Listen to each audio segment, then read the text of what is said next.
بسم اللہ الرحمن الرحیم۔ السلام علیکم دوستو، آج ہم بیان لے کر آئے ہیں قاری حنیف ملتانی رحمۃ اللہ علیہ کا۔ اللہ حضرت کی مغفرت فرمائے۔ آج کی ویڈیو کا عنوان ہے نوجوان کافر لڑکیوں اور مسلم کمانڈر کا واقعہ۔ تو چلیے بیان کو شروع کرتے ہیں۔ مصر کے گورنر نے، مصر کے جنرل کرنل نے خط لکھا سیدنا فاروق اعظم رضی اللہ تعالی عنہ کی خدمت میں۔ دور خلافت ہے حضرت فاروق اعظم کا۔ کیا خط لکھا کہ حضور مجھے کافی وقت گزر گیا ہے اور فلاں علاقے میں آپ کے حکم سے ہم نے جانا ہے اور راستہ صرف ایک ہے اور اس راستے میں جال بچھا دیا گیا۔ اب مجھے مشورہ دیں، میں کیا کروں، حکم دیں مجھے۔ جال کیا بچھا دیا گیا کہ ہمیں پتہ چل گیا ہے عیسائیوں نے پروگرام بنایا، سینکڑوں لڑکیاں تلاش کر کر کے بڑی خوبصورت حسینہ اکٹھی کی ہیں، ان کو گانے بجانے کی ٹریننگ دی ہے، ان کو اچھی اچھی آوازوں والی لڑکیاں ڈھونڈ کے لائے ہیں، اور انہوں نے یہ پروگرام بنایا کہ جب مسلمانوں کی فوج اس گلی سے گزرے گی ان کوٹھوں کے اوپر چڑھ کے گانا بجانا کریں گے تاکہ ان کے دل میں بدماشی آئے اور ان کا بیڑا غرق ہو۔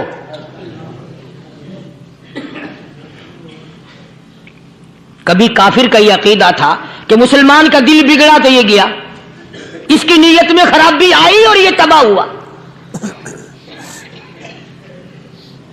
جناب فاروق اعظم رضی اللہ تعالی عنہ نے اسے یہ خط نہیں لکھا کہ تو قرآن پڑھا کر، تو نفل پڑھا کر۔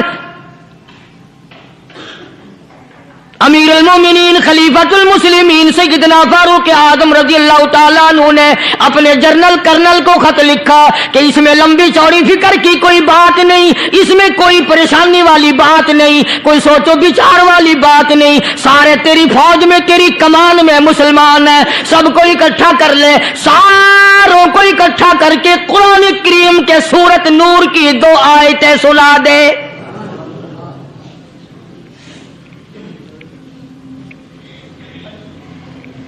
یہ بھی نہیں فرمایا کہ سزا سناؤ، اتنے کوڑے لگیں گے، جو خلاف کرے گا یوں قید ہوگی، یوں کورٹ مارشل کر دیا جائے گا، کچھ نہیں۔ جناب فاروق اعظم رضی اللہ تعالیٰ عنہ کی رائے دیکھو، ان کے خیال میں قرآن کریم میں اتنی بڑی طاقت ہے، اتنی بڑی عظمت ہے، اتنی بڑی کرامت ہے، کلام الہی میں اتنا بڑا شرف ہے۔ اعلان کر دیا، فرمایا اپنے کرنل کو ساری فوج کو، لشکر کو اکٹھا کر کے قرآن کریم کی فلاں فلاں آیت سنا دے۔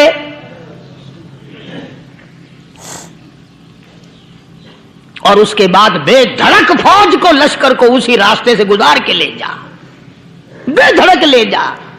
ہائے، کبھی قرآن کی 2 آیتوں سے کام بن جاتا تھا، اب سارے قرآن سے میرا تیرا کام نہیں بنتا۔ قصور قرآن کا نہیں ہے، یہ میرا تیرا ہے۔ یہ تو اتنی وفادار کلام ہے، اتنی پاک کلام ہے، خدا کی قسم، ہزاروں رجسٹروں کے گتے، ہزاروں چائے کے ڈبے، ہزاروں مٹھائی کے ڈبے، لاکھوں کروڑوں دوائیوں کے ڈبے گندے نالوں پہ، کوڑیوں پہ، روڑیوں پہ پڑے ہیں، اور جس گتے نے قرآن کے ساتھ یاری لگا لی، خدا کی قسم کوئی آدمی بغیر وضو اس گتے کو بھی ہاتھ نہیں لگا سکتا۔ ہزاروں نہیں، لاکھوں کپڑے مارکیٹ میں پڑے، پر جس کپڑے نے قرآن سے یاری لگا لی، جو کپڑا جسدان بن کر قرآن پہ چڑھ گیا، لوگ اس کو بھی چومتے ہیں، اور چومنا چاہیے۔ یارو، کپڑے نے قرآن سے یاری لگائی تو کپڑا عظمت والا بن گیا، گتے نے یاری لگا لی تو گتا بن گیا۔ ہزاروں قسم کے کاغذات روزانہ ذلیل ہوتے پھرتے ہیں، جس کاغذ پہ قرآن لکھا گیا وہ عظمت پا گیا، جس سیاہی سے قرآن لکھا گیا وہ سیاہی عظمت والی بن گئی۔ ارے اگر مسلمان قرآن کو اپنے اندر پیدا کر لے، اس کی عظمت کو بسا لے، اس کو اپنا لاہ عمل بنا لے، اس کو اپنے سر پہ رکھ لے، تو کیا یہ بندہ قرآن کے ساتھ وفاداری کرے تو قرآن، کیا خیال ہے، قرآن بے وفائی کر دے گا؟ یقین نہیں، یقین، اصل بات اعتقاد کی ہے۔ یقین کا تو یہ عالم بنا ہوا ہے کہ اگر کوئی چوری کا معاملہ ہو جائے اور کسی پر شبہ ہو، اگر اسے کہو کہ قرآن اٹھا دے تو دیر نہیں لگائے گا، اور اگر کہے کہ فلانی خانگاہ کا کنڈا مار دیا کہ یہ کام میں نہیں کرتا. خانگاہ کے کنڈے پہ ایمان ہے، قرآن پہ ایمان نہیں. اس پر یقین ہے کہ پیر اندھا کر دے گا، اور یہاں یقین نہیں کہ جس خدا نے پیدا کیا اگر میں نے جھوٹا قرآن اٹھایا تو وہ برباد کر دے گا.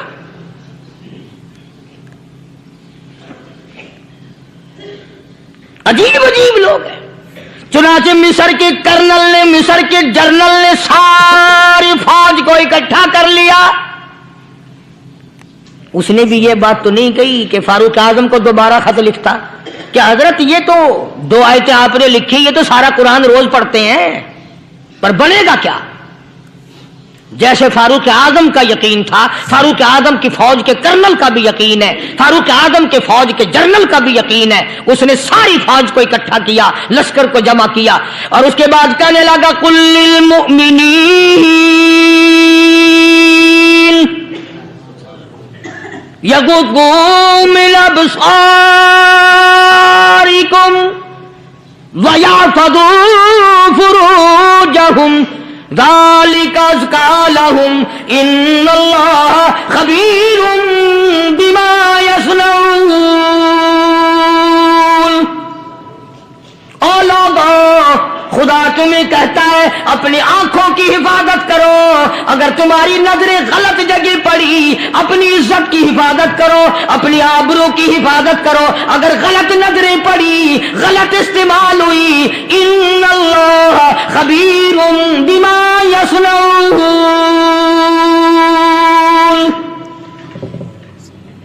اللہ پاک تمہاری ساتھ ساتھ ہے، وہ ہر چیز کو دیکھتا جائے گا، وہ ہر چیز تمہاری دیکھے گا.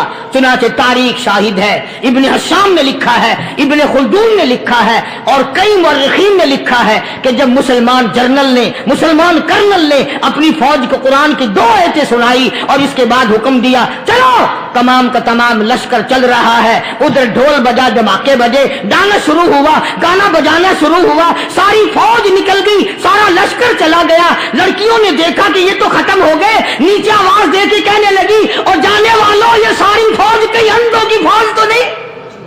جانے والوں یہ تو بتاؤ فوج اندھوں کی تو نہیں؟ یہ حسن کا نظارہ اور یہ ڈانس اور یہ آواز، ہم ناچ ناچ کے تھک گئی، کوئی سر نہیں اٹھاتا. سر ہی نہیں اٹھا. اور آج دیکھ لیں آپ، ہر گھر کے اوپر وہ لگا ہوا ہے ایریل، لعنت کا ایریل لگا ہوا ہے، لعنت کا ایریل. حاجیوں تم کیا کہتے ہو کہ ہمارے گھر کا اس میں کیا بگڑے گا؟ خدا کی قسم وہ بگڑتا ہے، وہ دیمک لگتی ہے، وہ تباہی پھرتی ہے، تمہیں پتہ بھی نہیں چلتا. تم نے کیا سوچ رکھا ہے؟ مسلمان کرنل کے حکم پہ ساری فوج نکل گئی. ناچنے والی گانے والی لڑکیاں عیسائیوں کی حیران ہیں. کیا ہوا؟ لاکھوں کی تعداد میں فوج گزر گئی، کوئی نگاہ اٹھا کے نہیں دیکھتا. ایک مسلمان سپاہی گزرتا گزرتا نیچی نظریں کیے کیے کہنے لگا سر کیسے اٹھائے، نگاہ کیسے کوئی اٹھائے گا؟ یہ سارے کے سارے اللہ کا قرآن سن کر آئے ہیں.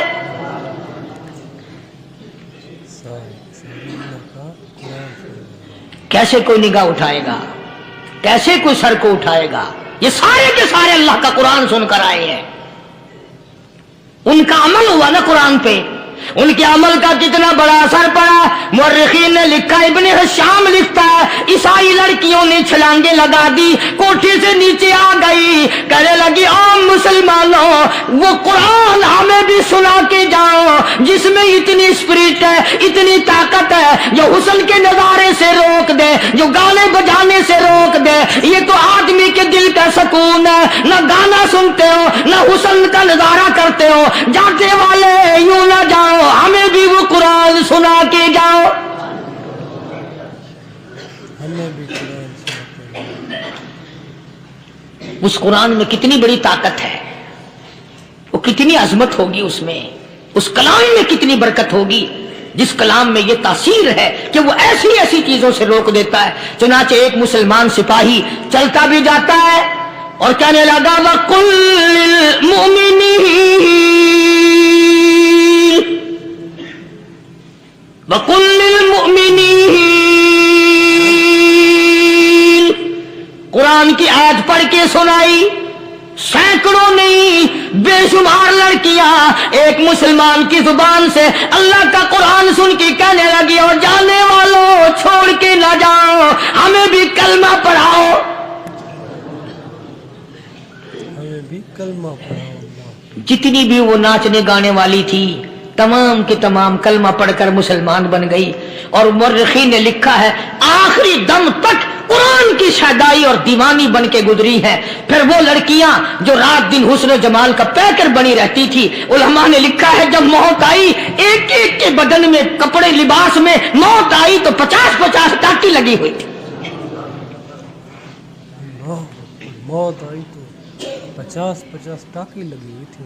بظاہر تو آج بھی بڑی جھاڑا پونجی ہے، بڑی صفائی ہے، بڑی دوڑ دھوپ ہے. اسی کو مجذوب الالان کہتا بظاہر تو ہر شے میں بے حد صفائی، مگر دل میں ہے گندگی انتہائی، کبھی اس کے دھوکے میں آنا نہ بھائی، یہ سب ہے رعائی، یہ بس ہے رعائی. یہ تو چیز ہی کچھ نہیں. بڑے بڑے دھندے ہمیں پلٹتے دیکھے، بڑے بڑے نظام بگڑتے دیکھے. محمد عربی صلی اللہ تعالی علیہ وسلم کے دربار میں بڑے بڑے لوگ آتے تھے. اللہ غنی، نگاہ نبوت نے جس کو رنگ دیا سبحان اللہ، پھر قیمت جو بن گیا وہ اسلام کی دولت سے پیچھے نہ ہٹا.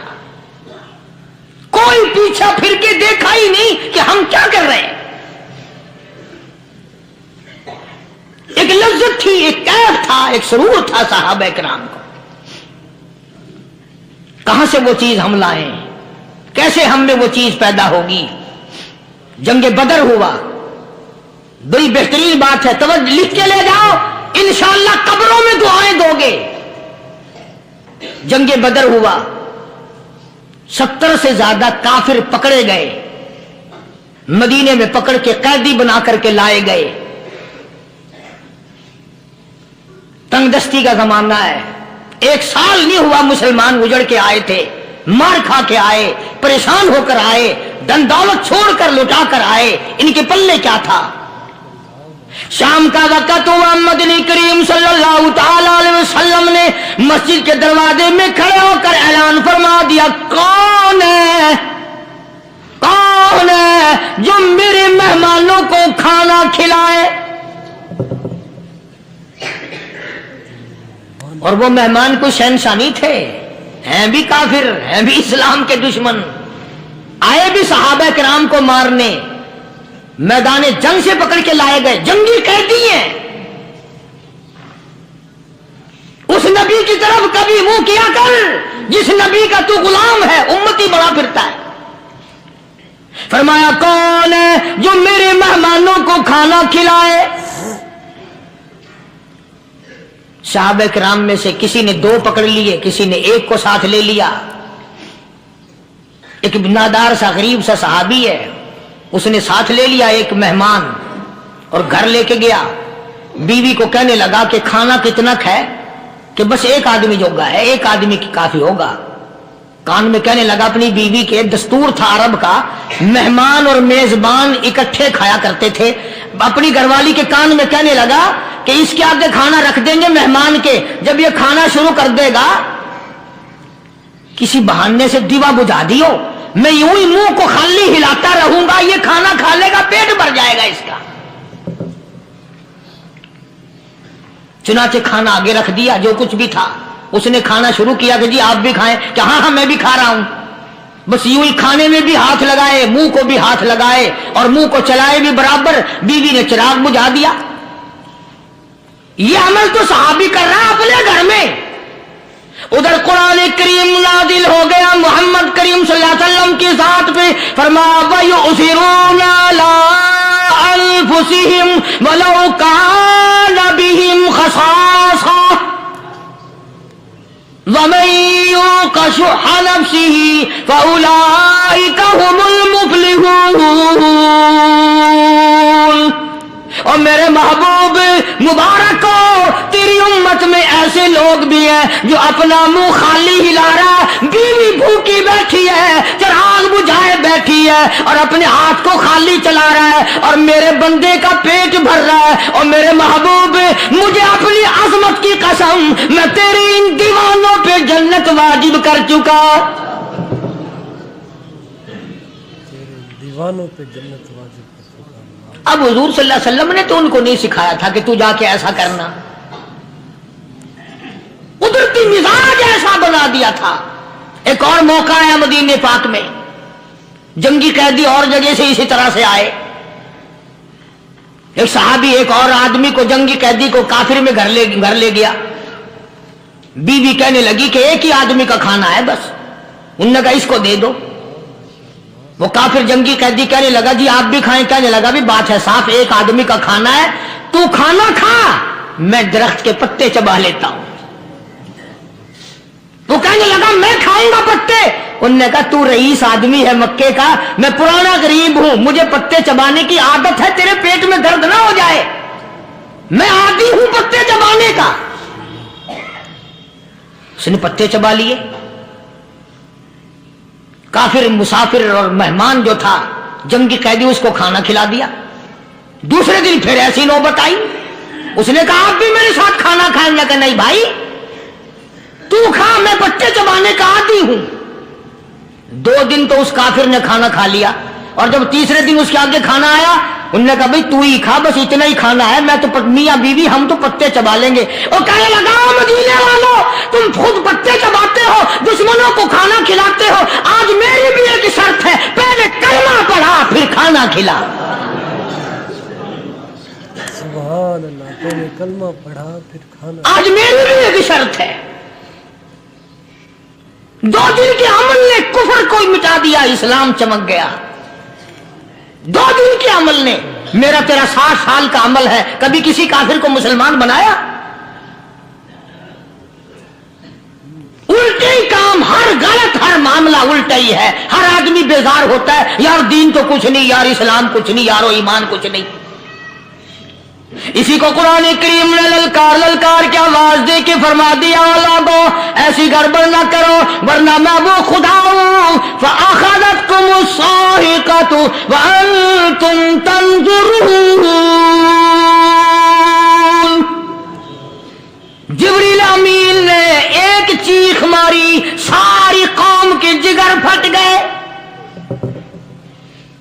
میں وہ خدا ہوں، لا تركضوا وارجعوا إلى ما أترفتم فيه ومساكنكم لعلكم تسألون۔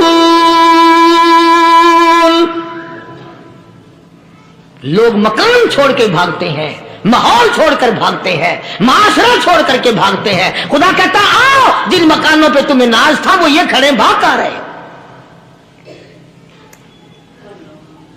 اسی کو قرآن کریم کہتا ہے ان الذین قالوا ربنا اللہ ثم استقاموا، وہ آدمی جس نے لا الہ الا اللہ محمد الرسول اللہ صلی اللہ علیہ وسلم پڑھا، اللہ کی توحید کا اقرار کر لیا، او میرے مالک تیرے سوا میرا کوئی مشکل کشا نہیں، حاجت روا نہیں، میرے دل کے بھید کو جاننے والا نہیں، میری بگڑی بنانے والا کوئی نہیں، اجڑوں کو بسانے والا کوئی نہیں، کھیتی کو آباد کرنے والا کوئی نہیں، ایک دانے سے سینکڑوں دانے بنانے والا تیرے سوا کوئی نہیں، تیرے سوا کوئی نہیں۔ کھیتوں میں جاؤ، کبھی یہ تو سوچو کہ دنیا میں حکومتوں نے کتنے مل لگا رکھے ہیں، چینی کے، شکر کے کتنے مل ہیں، کتنے ڈیپو ہیں، پھر بھی قلت ہو جاتی ہے۔ اور یہ اللہ میاں نے کتنا میٹھا کیلے میں، سنترے میں، مالٹے میں، انگور میں، سیب میں، کبھی یہ بھی سنا کہ اللہ میاں کا شوگر مل فلاں علاقے میں لگا ہوا ہے؟ اللہ کبھی یہ تو دیکھو کہ یہ قدرت کاملہ کے سوا اور کون پیدا کر رہا ہے؟ فرمایا جس نے اللہ کی توحید کا اقرار کر لیا، محمد عربی صلی اللہ علیہ وسلم کی ختم نبوت کا اقرار کر لیا، خدا کے بعد خدا کوئی نہیں، مصطفیٰ کے بعد نبی کوئی نہیں۔ پھر قرآن نے شرط لگائی ثم استقاموا، پھر اس پر جمع رہے، ڈٹا رہے، یوں نہیں کہ کبھی ادھر لڑک گیا کبھی ادھر لڑک گیا۔ لوگ تو بدل جاتے ہیں، لوگوں کا کیا ہے؟ پچھلے سال کی بات ہے، یہی مغرب کی نماز کے بعد گرمی کے موسم میں یہاں بیٹھا ہوا تھا باہر، آگے شہر کے وہ آدمی، وہ کہنے لگے جی ایک کام آئے ہیں۔ میں نے کہا کیا؟ کہ 25,000 روپے چوری ہو گیا ہمارا، بتاؤ ہمیں۔ میں نے کہا بھی مجھے کیا پتا؟ میں نے کہا نہیں سارا شہر کہتا ہے کہ قاری نہیں بتا دیتا ہے۔ میں نے کہا اچھا یہ یوں نہیں جانے کا؟ میں نے کہا پھر آپ دے لوں گا۔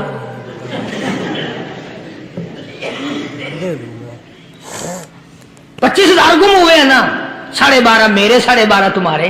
کہنے ہیں دیکھو نا جی بال بچے چھوٹے چھوٹے غریب بچے ہیں جن کے وہ پیسے ہیں۔ میں نے کہا اچھا میں بادشاہ لگا ہوا ہوں؟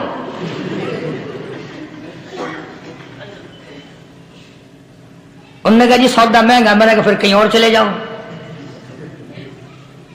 جتنا میں نے سمجھایا نہیں ماننا کہ اگر ہمیں یوں پتہ چل جائے مولویوں کو ولیوں کو تو پھر یہ لاکھوں کروڑوں پولیس والے رکھنے کی ضرورت ہے بھلا؟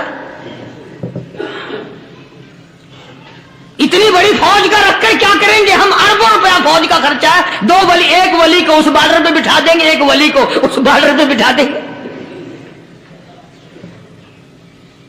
پھر ہم بنانا دیں گے اولیاء کرام رجمت۔ ذہنیت ماری گئی، سمجھ نہیں پاتے، دین کے قریب نہیں آتے لوگ، سمجھتے نہیں۔ فرمایا ثم استقاموا تتنزل علیہم الملائکۃ الا تخافوا ولا تحزنوا وابشروا بالجنہ التی کنتم توعدون۔ قرآن کہتا ہے ادھر ولی کی موت آتی ہے، ایسا آدمی جو اپنے کلمے پہ جمع رہے، شرک و بدعت کی لعنت سے بچے، کفر و نفاق سے بچے۔ ادھر موت آتی ہے، ادھر فرشتے کہتے ہیں گھبرانا، غم نہ کر، بہشت کے دروازے تیرے لیے سارے کھلے ہوئے۔ وَلَكُمْ فِيهَا مَا تَشْتَهِي أَنفُسُكُمْ وَلَكُمْ فِيهَا مَا تَدَّعُونَ۔ فرمایا ہم تمہاری ہر اس تمنا کو پورا کریں گے، ہر اس آرزو کو پورا کریں گے، جو مانگو گے وہی ملے گا، جو کہو گے وہی دیا جائے گا۔ نحن اولیاؤکم فی الحیات الدنیا وفی الآخرہ، ہم دنیا میں بھی تمہارے کارساز ہیں، ہم آخرت میں بھی تمہارے کارساز ہیں، ہم دنیا میں بھی تمہارے دوست ہیں، آخرت میں بھی تمہارے دوست ہیں، اور خدا کے یہاں وہ انعام ملے گا۔ اللہ غنی، رائی کے دانے کے برابر نیکی کی ہوگی، جب پہاڑوں کے برابر ثواب ملے گا تو آدمی حیران ہوگا، یا اللہ تیرے جیسا بینک تو کسی کا بھی نہیں۔ رائی کا دانہ لے کر پہاڑ واپس کر دیا، مالک نے نجات کا ذریعہ بنا دیا۔